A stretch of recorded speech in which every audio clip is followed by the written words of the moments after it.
Hello friends, ഏവർക്കും ഇൻസ്പയറിൻ്റെ SCRT സീരീസിലേക്ക് സ്വാഗതം. നമ്മളിന്ന് വേൾഡ് ജോഗ്രഫിയുടെ ക്ലാസ് സ്റ്റാർട്ട് ചെയ്യുകയാണ്. ഇതിനകം കേരള, ഇന്ത്യ ജോഗ്രഫിയിലെ ക്ലാസ്സുകൾ നമ്മൾ ചെയ്തിട്ടുണ്ട്. മറ്റനവധി ടോപ്പിക്സും നമ്മൾ കവർ ചെയ്തിട്ടുണ്ട്. അതിൻ്റെ എല്ലാം ലിങ്ക് ഞാൻ കമൻറ്റ് ബോക്സിൽ ഷെയർ ചെയ്തിട്ടുണ്ട്. ആവശ്യമുള്ളവർ അത് കൂടി കാണുക. 5ാം ക്ലാസ്സിലെ 5ാമത്തെ ചാപ്റ്ററാണ് നമ്മൾ ഡിസ്കസ് ചെയ്യാൻ പോകുന്നത്. പാഠഭാഗത്തിൻ്റെ പേര് പ്രപഞ്ചം എന്ന മഹാത്ഭുതം. 5ാം ക്ലാസ് ആയതുകൊണ്ട് തന്നെ ഒരു ബേസ് ലെവലിലാണ് നമ്മൾ സ്റ്റാർട്ട് ചെയ്യുന്നത്. തെളിഞ്ഞ ആകാശമുള്ള രാത്രി, മിന്നി നിൽക്കുന്ന നക്ഷത്രങ്ങൾ, അവയ്ക്കിടയിൽ ചന്ദ്രൻ, ഇടയ്ക്കെപ്പോഴോ പാഞ്ഞു പോകുന്ന കൊള്ളിമീനുകൾ. രാത്രിയിലെ ഈ ആകാശ കാഴ്ചകൾ മനുഷ്യരിൽ ആദിമകാലം തൊട്ടേ അത്ഭുതവും ആകാംക്ഷയും ജനിപ്പിച്ചിരിക്കുന്നു. അപ്പോൾ ആകാശത്തിൻ്റെ മനോഹരമായ ദൃശ്യം, ആ ഒരു ദൃശ്യഭംഗി പറഞ്ഞുകൊണ്ടാണ് സ്റ്റാർട്ട് ചെയ്യുന്നത്. അപ്പോൾ കുട്ടികളെ ഒരു പാഠഭാഗത്തിലേക്ക് ക്ഷണിക്കുന്നതിന് വേണ്ടിയാണ് അത്തരമൊരു ആമുഖം. ദെൻ ഈ പാഠഭാഗങ്ങളിൽ നമുക്കൊരു ബേസ് ഉറപ്പിക്കുകയാണ് വേണ്ടത് കേട്ടോ. അപ്പോൾ ഒരു കുട്ടികളെ പോലെ നാം ബേസ് ഉറപ്പിച്ച് പോവുക. അപ്പോൾ ഒരു ഹൈസ്കൂൾ ലെവലിലൊക്കെ കയറുന്ന സമയത്ത് നമുക്ക് കുറച്ച് എളുപ്പം ഫീൽ ചെയ്യും. നക്ഷത്രങ്ങൾ ഏറെ ദൂരെയാണോ? ആകാശത്ത് ചന്ദ്രനും സൂര്യനും നക്ഷത്രങ്ങളും മാത്രമാണോ ഉള്ളത്? ഇങ്ങനെ എത്രയെത്ര സംശയങ്ങളാണ് മനുഷ്യന്, അല്ലേ? വിസ്മയിപ്പിക്കുന്ന ഈ ആകാശ കാഴ്ചകളെക്കുറിച്ച് മനസ്സിലാക്കാൻ നിങ്ങൾക്കും ആഗ്രഹമില്ലേ? സോ ആകാശ കാഴ്ചകളെക്കുറിച്ചാണ് നമ്മൾ പഠിക്കാൻ പോകുന്നത്. നാം ഏവരും ഒരു കുടുംബത്തിലെ അംഗമാണ്, അല്ലേ? നമുക്കെല്ലാവർക്കും കുടുംബമുണ്ട്. അതേപോലെ ഭൂമിക്കും ഒരു കുടുംബമുണ്ട്. ഭൂമി ഉൾപ്പെടുന്ന കുടുംബത്തിൻ്റെ പേരാണ് സൗരയൂഥം. എല്ലാവർക്കും അറിയുന്ന ഒരു പോയിൻ്റാണ്. സോ ഇവിടെ നിങ്ങൾ മനസ്സിലാക്കുക, ഒരുപാട് കുടുംബങ്ങളുണ്ട്. അതേപോലെ സൗരയൂഥമല്ലാത്ത മറ്റു കുടുംബങ്ങളും ഉണ്ട് എന്ന് മനസ്സിലാക്കുക. അപ്പോൾ സൗരയൂഥത്തിൻ്റെ ചിത്രം ഇവിടെ താഴെ കൊടുത്തിട്ടുണ്ട്. സൂര്യൻ ഒരു നക്ഷത്രമാണ്. സ്വയം കത്തുന്ന ഭീമാകാരമായ ആകാശഗോളങ്ങളാണ് നക്ഷത്രങ്ങൾ. അപ്പോൾ നക്ഷത്രം എന്ന് പറയുന്നത് സ്വയം കത്തുന്ന ഭീമാകാരമായ വലിയ ആകാശഗോളങ്ങൾക്കാണ് നമ്മൾ നക്ഷത്രങ്ങളെന്ന് പറയുന്നത്. നക്ഷത്രങ്ങൾ വലിയ അളവിൽ താപവും പ്രകാശവും പുറത്തേക്ക് വിടുന്നു. പഠിച്ചു വെക്കുക, നക്ഷത്രങ്ങളിൽ നിന്നും ആ ചൂടും പ്രകാശവും പുറത്തേക്ക് പോകുന്നുണ്ട്. സൂര്യൻ ഒരു നക്ഷത്രമാണ്. പ്രസ്താവനയാണ്, ഓർത്ത് വെക്കുക. സൂര്യൻ ഒരു നക്ഷത്രമാണ്. അപ്പോൾ നക്ഷത്രങ്ങളുടെ കൂട്ടത്തിൽ വലിപ്പമുള്ളൊരു നക്ഷത്രമാണ് സൂര്യൻ എന്ന് പറയുന്നത്. അപ്പോൾ അതിൻ്റേതായിട്ടുള്ള ചൂടും അതുപോലെ തന്നെ പ്രകാശവും ഉള്ളത് കൊണ്ടാണ് സൂര്യനെ നാം സ്വാഭാവികമായിട്ട് മറ്റ് നക്ഷത്രങ്ങളെ കാണുന്നതിൽ ഉപരി വലുപ്പത്തിലും പ്രകാശത്തിലും കാണുന്നത്. അപ്പോൾ നിങ്ങൾക്ക് ഇവിടെ കാണാൻ കഴിയും സൗരയൂഥത്തിൻ്റെ കേന്ദ്രം സൂര്യനാണ്. ആദ്യം സൂര്യനോട് ഏറ്റവും അടുത്ത് നിൽക്കുന്ന ഗ്രഹം ബുധൻ, അതിനുശേഷം ശുക്രൻ. അപ്പോൾ ഭൂമി മൂന്നാമതാണ് വരുന്നത്. ശുക്രനും ചൊവ്വയ്ക്കും ഇടയിലാണ് ഭൂമി. അത് പഠിച്ചു വെക്കുക. ശുക്രൻ, ചൊവ്വ ഇവകൾക്കിടയിലാണ് ഭൂമി. ദെൻ ഇവിടെ ക്ഷുദ്ര ഗ്രഹങ്ങൾ കാണാം. ദെൻ വ്യാഴം, ശനിയിലൊരു വളയം കാണുന്നില്ലേ? അപ്പോൾ ഒരു വളയമുള്ള ഒരു ഗ്രഹമാണ് ശനി.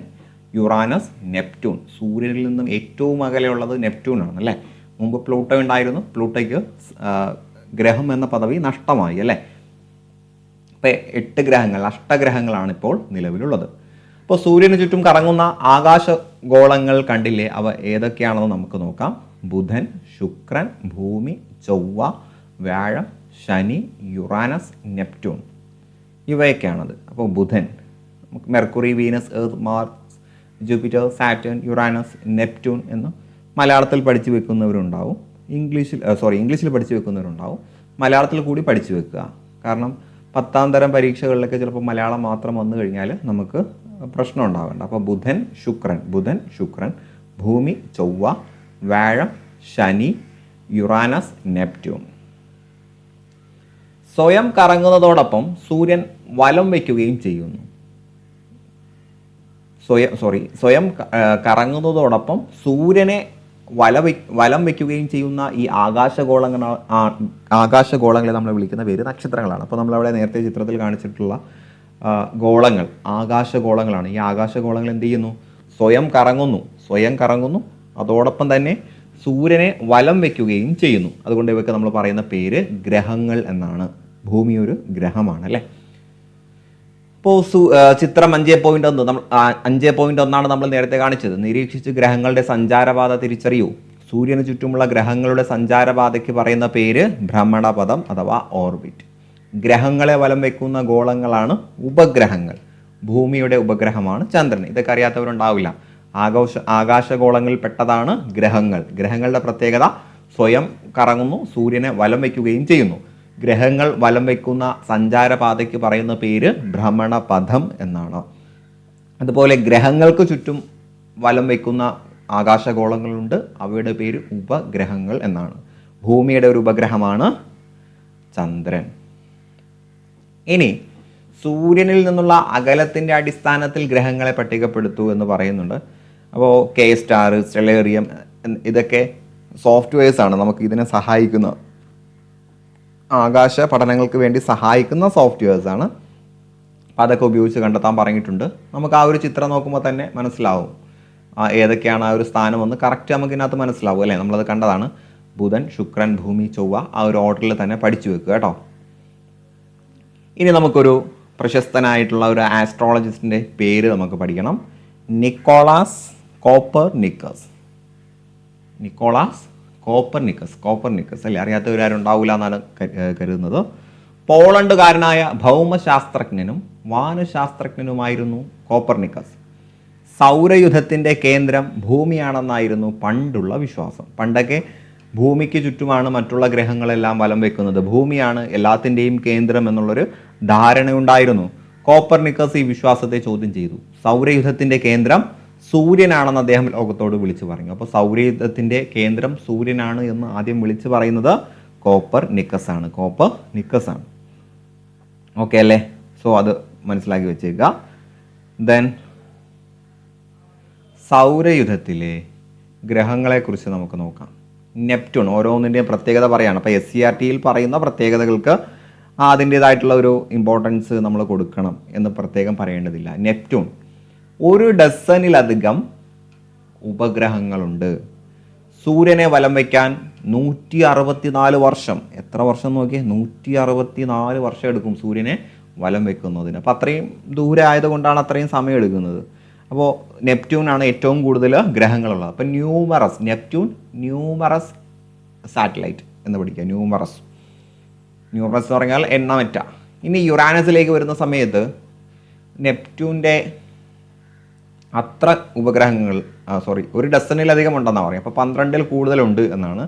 ഇവിടെ 25-ൽ കൂടുതൽ ഉപഗ്രഹങ്ങൾ. യുറാനസിന് കുറച്ചുകൂടി കൂടുതലുണ്ട് അല്ലേ, 25-ലധികം. സൂര്യനെ വലം വയ്ക്കാൻ 84 വർഷം. ഇവിടെ 164 വർഷം മതി. 164 വർഷം വേണം. ഇവിടെ 84 വർഷം മതി. ആ ദൂരം അനുസരിച്ച് അത് കൂടും അല്ലേ. ദെൻ ശനി, ചുറ്റും വലയമുണ്ട്. അപ്പോൾ ചുറ്റും വലയങ്ങളുള്ള ഗ്രഹമാണ് ശനി കേട്ടോ. ഇത് ചോദിച്ച് കണ്ടിട്ടുണ്ട് ഈ ഒരു പ്രസ്താവന. ചുറ്റും വലയങ്ങളുള്ള ഗ്രഹമാണ് ശനി. 30-ലധികം ഉപഗ്രഹങ്ങളുണ്ട്. 30-ൽ-അധികം. അപ്പോൾ 1 ഡസനിലധികം, ദെൻ 25-ലധികം, 30-ലധികം. അപ്പോൾ ഉപഗ്രഹങ്ങളുടെ എണ്ണം കൂടി വരികയാണ് അല്ലേ. നമുക്ക് നോക്കാം. ഇനി വ്യാഴത്തിലേക്ക് വരുന്ന സമയത്ത് പ്രത്യേകത ഏറ്റവും വലുത്. അപ്പോൾ വ്യാഴം ഏറ്റവും വലുത് വ്യാഴമാണ്. ദെൻ 60-ലധികം ഉപഗ്രഹങ്ങൾ. സൂര്യനെ വലം വയ്ക്കാൻ എത്ര വർഷം? 12 വർഷം. ഒരു വ്യാഴവട്ട കാലം എന്ന് പറയുമ്പോൾ 12 വർഷമാണ് അല്ലേ. മലയാളത്തിലൊരു പ്രയോഗമുണ്ട്. അപ്പോൾ ആ ഒരു പ്രയോഗം കൂടി പഠിക്കുക. ഒരു വ്യാഴവട്ടം എന്ന് പറയുന്നത് 12 വർഷമാണ്. ഒരു വ്യാഴവട്ടക്കാലം എന്ന് പറഞ്ഞ ഒരു പുസ്തകത്തിൻ്റെ പേരും ഉണ്ടെന്നാണ് എൻ്റെ ഓർമ്മ. അതിൻ്റെ എഴുത്തുകാരൻ്റെ പേരൊന്നും എനിക്ക് ഓർമ്മ വരുന്നില്ല. അത് ജീവചരിത്രമാണെന്ന് തോന്നുന്നു. ജീവചരിത്രമോ ആത്മകഥയോ എങ്ങാണ്ടെയാണ്. സോ അതറിയുന്നവർ ജസ്റ്റ് ഒന്ന് കമൻറ്റ് ചെയ്യുക. ദെൻ ബുധന് വരുന്ന സമയത്ത് ഉപഗ്രഹങ്ങളില്ല. അപ്പോൾ പഠിച്ചു വെക്കുക, ബുധൻ എന്തില്ല? ഉപഗ്രഹങ്ങളില്ല. ദെൻ ഏറ്റവും ചെറിയ ഗ്രഹമാണ് ബുധൻ. അപ്പോൾ രണ്ടും പ്രധാനപ്പെട്ട പ്രത്യേകതയാണ്. ഏറ്റവും ചെറുതാണ്, ഉപഗ്രഹങ്ങളില്ല. അപ്പോൾ ഏറ്റവും വലുത് വ്യാഴമാണ് അല്ലേ. ഇനി ശുക്രനിലേക്ക് വരാം. ശുക്രൻ ഏറ്റവും തിളക്കമുള്ള ഗ്രഹം എന്നറിയപ്പെടുന്നത് ശുക്രനാണ്. ഏറ്റവും തിളക്കമുള്ളത്, ഏറ്റവും ചൂടുള്ള ഗ്രഹവും ശുക്രനാണ്. ഉപഗ്രഹങ്ങളില്ല, ഇതിനും ഉപഗ്രഹങ്ങളില്ല. അപ്പോൾ ഏറ്റവും ചൂട്, ഏറ്റവും തിളക്കമുള്ളതും ശുക്രനാണ്. അത് സൂര്യനോട് അടുത്ത് നിൽക്കുന്നത് കൊണ്ടാണ് ആ ഒരു സവിശേഷത വരുന്നത് അല്ലേ. ദെൻ ഭൂമിയിലേക്ക് വരാം. ബഹിരാകാശത്ത് നിന്ന് നോക്കുമ്പോൾ ഭൂമിയുടെ നിറം നീല ചോദിച്ചിട്ടുണ്ട്. ജീവൻ നിലനിൽക്കുന്നതായി കണ്ടെത്തിയിട്ടുള്ള ഏക ഗ്രഹം ഭൂമിയാണ്. ഒരു ഉപഗ്രഹമാണുള്ളത്, അത് ചന്ദ്രനാണ്. ഇതെല്ലാം നമുക്ക് അറിയുന്നതാണ്. ആദ്യത്തെ ഫാക്ട് പ്രത്യേകിച്ച് ഒന്ന് ഓർത്തിരിക്കുക കേട്ടോ. ദെൻ ചൊവ്വയിലേക്ക് വരാം. ചൊവ്വയ്ക്ക് 2 ഉപഗ്രഹങ്ങളുണ്ട്. പണ്ട് ജലം ഒഴുകി എന്നതിൻ്റെ സൂചനകൾ കണ്ടെത്തിയിട്ടുണ്ട്. അപ്പോൾ അതുമായിട്ട് ബന്ധപ്പെട്ട് നിലവിലും ഗവേഷണങ്ങൾ നടന്നുകൊണ്ടിരിക്കുകയാണ്. ഇന്ത്യയുടെ അടക്കമുള്ള ഗവേഷണങ്ങൾ നടന്നുകൊണ്ടിരിക്കുകയാണ്. അപ്പോൾ പഠിച്ചു വെക്കുക, ഏറ്റവും വലുത്, ഏറ്റവും ചെറുത്, ഏറ്റവും തിളക്കമുള്ളത്, ഏറ്റവും ചൂടുള്ളത്, ഉപഗ്രഹങ്ങളില്ലാത്തത്, ഒരു ഉപഗ്രഹങ്ങളുള്ളത്, ഒരുപാട് ഉപഗ്രഹങ്ങളുള്ളത്. അപ്പോൾ ഈ രീതിയിലുള്ള ചോദ്യങ്ങളൊക്കെയാണ് വരുന്നത്. അത് വേർതിരിച്ച് നോട്ട് എഴുതി വെച്ച് പഠിക്കുക. അടുത്ത ചോദ്യം അടുത്ത പോയിന്റിലേക്ക് വരാം. ഗലീലി. നമ്മൾ കോപ്പർനിക്കസിനെ പഠിച്ചു. ഇനി നമുക്ക് ഗലീലി. എന്താണ് പ്രത്യേകത? ഇറ്റലിക്കാരനാണ്. ഊർജ തന്ത്രജ്ഞൻ, വാനനിരീക്ഷകൻ, ഗണിതശാസ്ത്രജ്ഞൻ, തത്വചിന്തകൻ. സ്വയം നിർമ്മിച്ച ദൂരദർശിനി ഉപയോഗിച്ച് വാനനിരീക്ഷണത്തിന് തുടക്കമിട്ടത് ഇദ്ദേഹമാണ്. അപ്പോൾ ടെലസ്കോപ്പ് കണ്ടുപിടിച്ചത് ഇദ്ദേഹമാണ്. വ്യാഴത്തിൻ്റെ 4 ഉപഗ്രഹങ്ങൾ ഇദ്ദേഹം കണ്ടെത്തി. വ്യാഴത്തിന് 60 ഉപഗ്രഹങ്ങളുണ്ട് എന്നാണ് നമ്മൾ പറഞ്ഞെന്ന് തോന്നുന്നു അല്ലേ. അപ്പോൾ വ്യാഴത്തിന് 4 ഉപഗ്രഹങ്ങൾ ഇദ്ദേഹം കണ്ടെത്തി. അപ്പോൾ തുടക്ക കാലഘട്ടത്തിലാണ് ആ ഒരു പരീക്ഷണമെന്ന് മനസ്സിലാക്കുക കേട്ടോ. ഇന്നത്തെ പോലുള്ള സജ്ജീകരണങ്ങളൊന്നും ഇല്ലായിരുന്നു. അതിന് തുടക്കം കുറിക്കുന്നത് ഗലീലിയാണ്. സൗരയുധത്തിൽ ഈ ഉപഗ്രഹങ്ങൾ, ഗ്രഹങ്ങൾ, നക്ഷത്രങ്ങൾ എന്നിവയ്ക്ക് പുറമെ ക്ഷുദ്രഗ്രഹങ്ങൾ അഥവാ ആസ്ട്രോയിഡ്സ്, കുള്ളൻ ഗ്രഹങ്ങൾ, ഡാർഫ് പ്ലാനറ്റ്സ്, ഇങ്ങനെ 2 ഇനങ്ങൾ കൂടിയുണ്ട്. അതെന്താണെന്ന് നമുക്ക് മനസ്സിലാക്കണം കേട്ടോ. ചൊവ്വയുടെയും വ്യാഴത്തിൻ്റെയും ഇടയിലായി സൂര്യനെ വലം വയ്ക്കുന്ന പാറ കഷ്ണങ്ങളാണ് ക്ഷുദ്രഗ്രഹങ്ങൾ അഥവാ ആസ്ട്രോയിഡ്സ്. അപൂർവമായി ഇവ ഭൂമിയിൽ വീഴാറുണ്ട്, അല്ലെങ്കിൽ ഭൂമിയിലേക്ക് വീഴാൻ സാധ്യതയുണ്ട്. അപ്പോൾ അത് ഭൂമിക്ക് ഭീഷണിയാണ് എന്നൊക്കെ നമ്മൾ പലപ്പോഴായിട്ട് വാർത്തകളിൽ കേൾക്കുന്നതാണ്. അപ്പോൾ ചൊവ്വയ്ക്കും വ്യാഴത്തിനും ഇടയിലുള്ള ആ ഒരു പാറ കഷ്ണങ്ങൾ പോലെ കിടക്കുന്നുണ്ടാവും. ചിലപ്പോൾ നിങ്ങൾ ഇംഗ്ലീഷ് സിനിമകളിലൊക്കെ കാണുന്ന സമയത്ത് അതിനകത്ത് കാണിക്കും, ആകാശ ചിത്രങ്ങളൊക്കെ കാണിക്കുന്ന സമയത്ത് കാണിക്കും. നമ്മൾ നേരത്തെ ഇവിടെ ചിത്രം കാണിച്ച സമയത്ത് നിങ്ങൾ ശ്രദ്ധിച്ചിട്ടുണ്ട് എന്ന് കരുതുന്നു. കണ്ടില്ലേ, ചൊവ്വയ്ക്കും വ്യാഴനും ഇടയിലുള്ള ഒരു വലയം പോലെ കിടക്കും. കണ്ടില്ലേ, പാറ കഷ്ണങ്ങളാണ് ഇത്, കുറേ വലിയ പാറ കഷ്ണങ്ങളാണ്.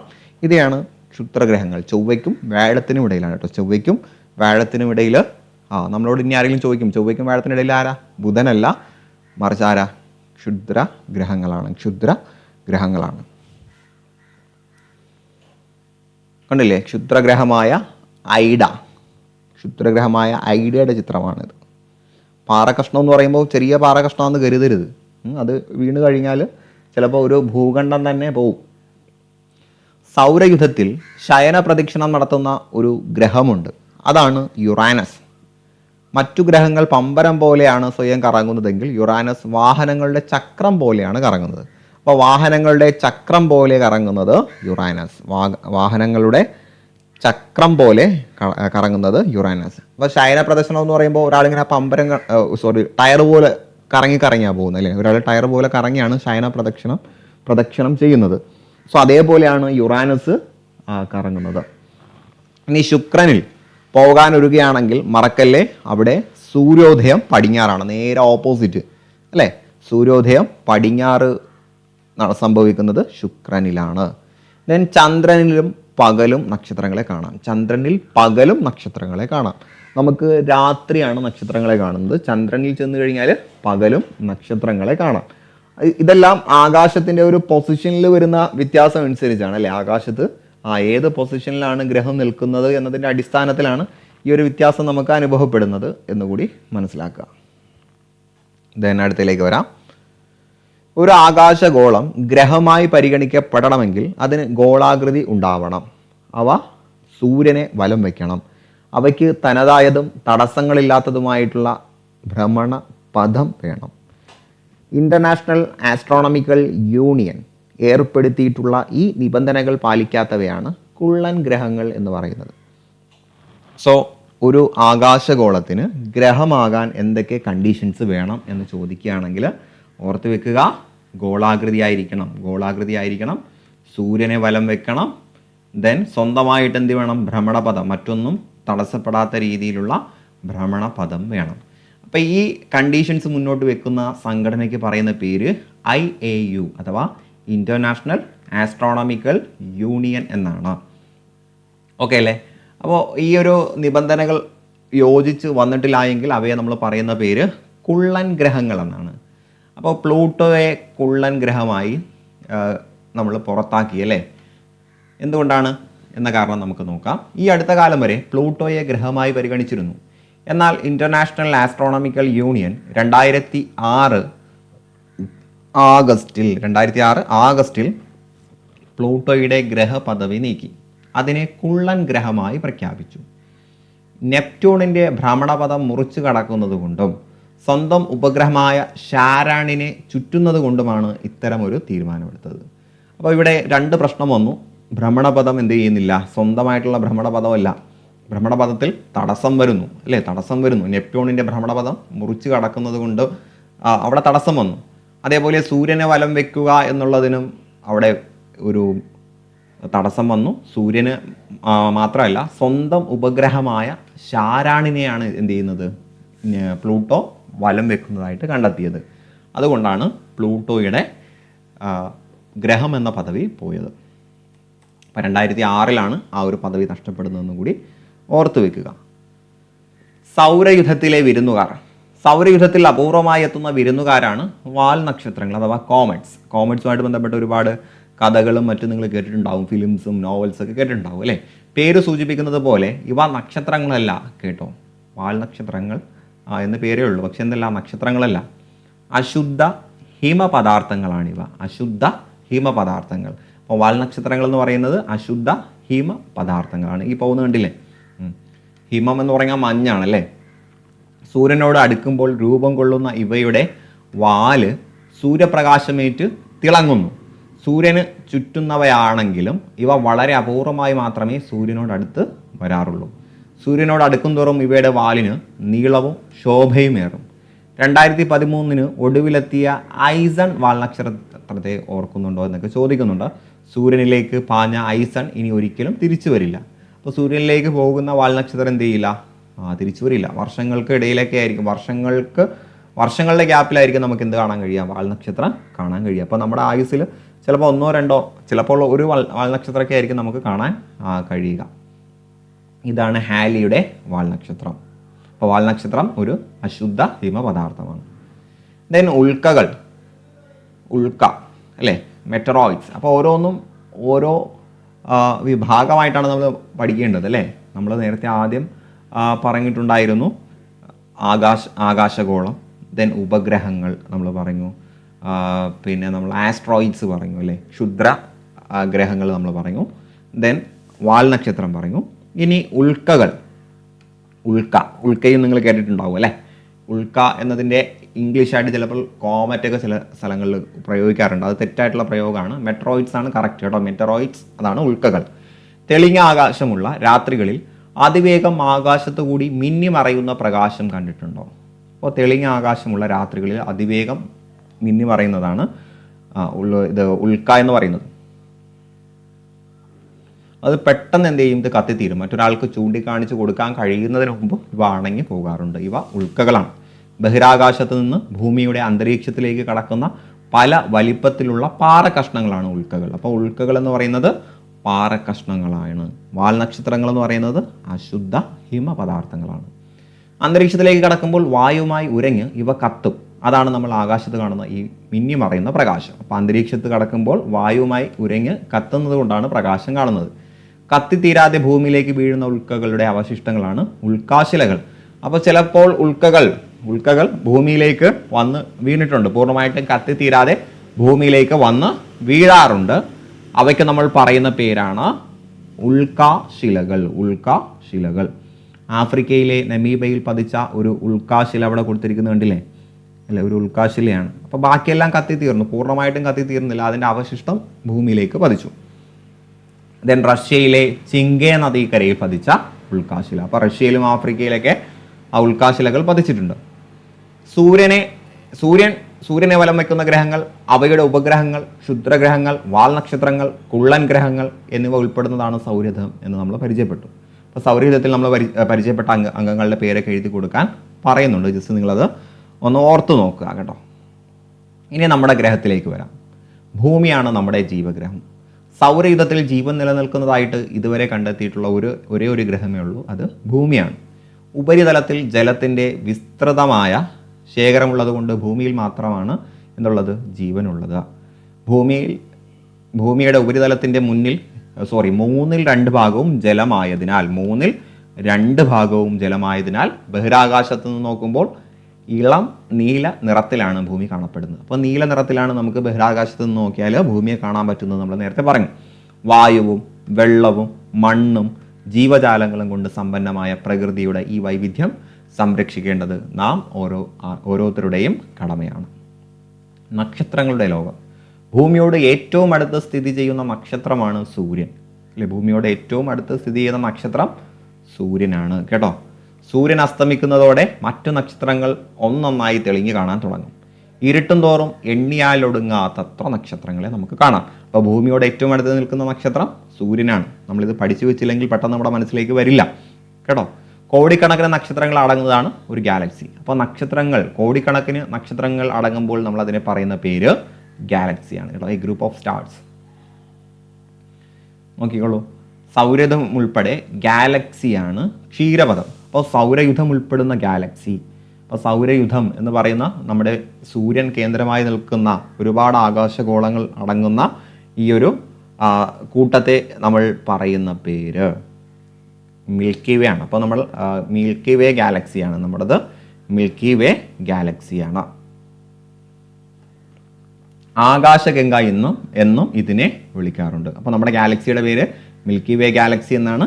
ആകാശഗംഗ എന്നും ഇതിന് വിളിക്കാറുണ്ട്. ഇതിൽ ഏതാണ്ട് 10,000 കോടിയോളം നക്ഷത്രങ്ങളുണ്ട്. എത്ര നക്ഷത്രം? 10,000 കോടി. ഇനി പ്രപഞ്ചം. കോടിക്കണക്കിന് ഗാലക്സികൾ ഉൾപ്പെടുന്നതാണ് പ്രപഞ്ചം. അപ്പോൾ നമ്മൾ മിൽക്കി വേ ഗാലക്സിയാണ്. അപ്പോൾ നമ്മുടെ ഗാലക്സി മാത്രമല്ല, ഒരുപാട് കോടിക്കണക്കിന് ഗാലക്സികളുണ്ട്. ഗാലക്സികൾ കൂടിച്ചേരുന്ന സമയത്താണ് പ്രപഞ്ചം ഉണ്ടാകുന്നത്. അപ്പോൾ അതിൻ്റെ വലിപ്പം എത്രയായിരിക്കും സങ്കല്പിക്കാൻ കഴിയില്ല അല്ലേ. കോടിക്കണക്കിന് വർഷങ്ങൾക്ക് മുൻപ് പ്രപഞ്ചം തീരെ ചെറിയൊരു ബിന്ദുവായിരുന്നത്രേ. വലിയൊരു പൊട്ടിത്തെറിയിലൂടെയാണ് പ്രപഞ്ചം ഇന്ന് കാണുന്ന രൂപത്തിലേക്ക് വികസിച്ചതെന്ന് കരുതപ്പെടുന്നു. ആകാശഗോളങ്ങളെക്കുറിച്ചും പ്രപഞ്ചത്തെക്കുറിച്ചുമൊക്കെയുള്ള വിവരങ്ങൾ പത്രമാധ്യമങ്ങളിൽ പലപ്പോഴും വരാറുണ്ട്. ഇത്തരം വാർത്തകൾ മറ്റും വെട്ടിയൊട്ടിക്കാനൊക്കെ കുട്ടികളോട് പറയുന്നുണ്ട്. അപ്പോൾ അത് നമുക്ക് എന്ത് ചെയ്യേണ്ടതില്ല, ശേഖരിക്കേണ്ട ആവശ്യമില്ല. കറണ്ട് അഫയേഴ്സായിട്ട് ബന്ധപ്പെട്ട കാര്യങ്ങൾ വല്ലതും ഉണ്ട് എങ്കിൽ നമ്മൾ എന്ത് ചെയ്താൽ മതി, നോട്ട് ചെയ്താൽ മതി. പ്രപഞ്ചത്തിലെ ഏകദേശം 10,000 കോടി ഗാലക്സികളിൽ ഒന്നായ ആകാശഗംഗയിലെ കോടിക്കണക്കിന് നക്ഷത്രങ്ങളിലൊന്നായ സൂര്യൻ്റെ 8 ഗ്രഹങ്ങളിലൊന്നായ ഭൂമിയിലെ ഇന്ത്യ എന്ന രാജ്യത്തിലെ കേരളം എന്ന ചെറിയ സംസ്ഥാനത്തിലെ സുന്ദരമായ എൻ്റെ നാട്ടിലെ മനുഷ്യൻ എത്ര ചെറുതാണ്. അപ്പോൾ മനുഷ്യൻ്റെ ആ ഒരു നിസ്സാരതയെ പറയുന്നതിന് വേണ്ടിയാണ് അത്രയും സുദീർഘമായിട്ട് പറഞ്ഞത് അല്ലേ. എങ്കിലും അറിയാനുള്ള അടങ്ങാത്ത ആഗ്രഹം, അന്വേഷണ ബുദ്ധിയും കഠിന പരിശ്രമവും കൊണ്ട് മനുഷ്യർ പ്രപഞ്ചത്തിലെ രഹസ്യങ്ങൾ ഒന്നൊന്നായി മനസ്സിലാക്കിക്കൊണ്ടിരിക്കുന്നു. സോ ഇന്ന് വളരെ സിമ്പിളായിട്ടുള്ള ഒരു ക്ലാസ്സാണ് നമ്മൾ തന്നിട്ടുള്ളത്. അപ്പോൾ പഠിക്കുക, ഇതിനകത്ത് പറഞ്ഞ ടേംസ് പഠിക്കുക. നമ്മൾ ആദ്യം നമ്മൾ പഠിച്ചത് ഏതൊക്കെയാണെന്ന് നമുക്ക് ജസ്റ്റ് ഒന്ന് നോക്കാം. കോടിക്കണക്കിന് ഗാലക്സികൾ ഉൾപ്പെട്ടതാണ് പ്രപഞ്ചം എന്ന് പറഞ്ഞു. കോടിക്കണക്കിന് നക്ഷത്രങ്ങളുടെ കൂട്ടമാണ് ഗാലക്സി. സൗരതമടങ്ങുന്ന ഗാലക്സിയാണ് ക്ഷീരപഥം. സൂര്യനും ഗ്രഹങ്ങളും ഉപഗ്രഹങ്ങളും ഉൾപ്പെടുന്നത് സൗരയുധം. സൂര്യനാണ് സൗരയുധത്തിൻ്റെ കേന്ദ്രം. ദെൻ ക്ഷുദ്രഗ്രഹങ്ങൾ, കുള്ളൻ ഗ്രഹങ്ങൾ, വാൽ നക്ഷത്രങ്ങൾ എന്നിവയും സൗരയുധത്തിൻ്റെ ഭാഗമാണ്. ഭൂമി സൗരയുധത്തിലെ അംഗമാണ്. ജീവൻ നിലനിൽക്കുന്നതായി കണ്ടെത്തിയിട്ടുള്ള ഏക ഗ്രഹം ഭൂമിയാണ്. അതിവിസ്തൃതമായ പ്രപഞ്ചത്തിലെ ഒരു ചെറുനക്ഷത്രമായ സൂര്യനെ ചുറ്റുന്ന ഭൂമി എന്ന ഗ്രഹത്തിലെ ലക്ഷോപലക്ഷം ജീവജാലങ്ങളിൽ ഒന്ന് മാത്രമാണ് മനുഷ്യൻ. ഇത്രയും കാര്യങ്ങളാണ് നമ്മൾ ഡിസ്കസ് ചെയ്തത്. സോ ഇത് ഇത്രയും പഠിച്ചു വെക്കുക. പുതിയൊരു ക്ലാസ്സുമായിട്ട് നമുക്ക് വീണ്ടും കണ്ടുമുട്ടാം. അതുവരേക്കും എല്ലാവർക്കും എല്ലാവിധ ആശംസകളും. നന്ദി.